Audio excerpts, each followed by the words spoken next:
title of this is Broken People and Why They're Broken. It makes one sad that something that could happen so long ago can affect how people are for the rest of their lives.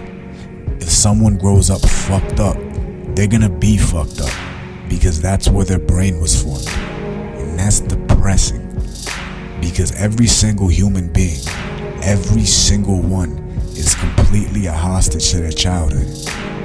And to think that the infancy is the groundwork for that is crazy.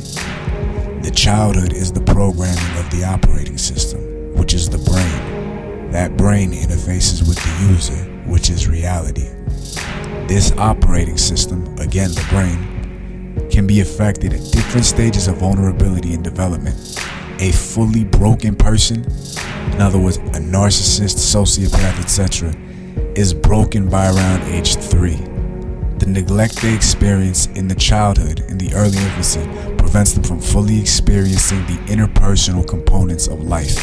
That's not to say that someone who had a healthy childhood can't be fucked up. They just won't have the fractured reality.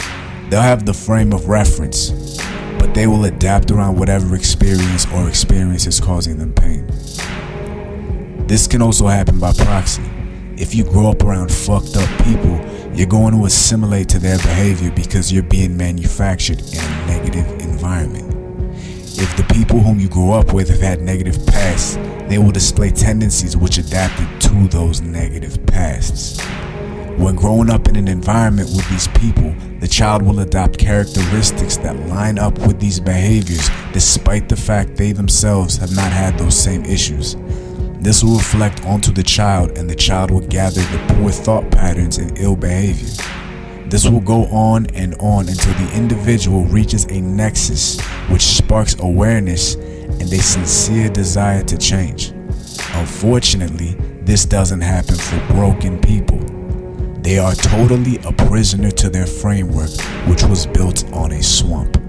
Their brains have wired themselves for self-preservance because their needs were not met at the vulnerable and dependent part of their life, which is their infancy. This causes them to have a natural distrust in others and a pseudo sense of self-reliance. They often proclaim to need to be self-reliant and that they can't rely on others, when in reality they are permanently stuck in the mental state of development where they are still dependent on others, their infancy.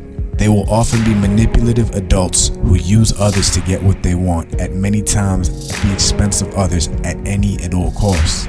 Their moral compass is cracked, for they're the only character in the film that is their life.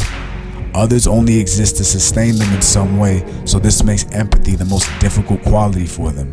They will rationalize anything as long as it provides them some utility, and in their world this is okay. Because of their neglect, they carry the entitled sentiment that they are the ultimate victim. They have never left their infancy and are permanently stuck as a dependent child whose needs were neglected as they continue to exist in an adult's body.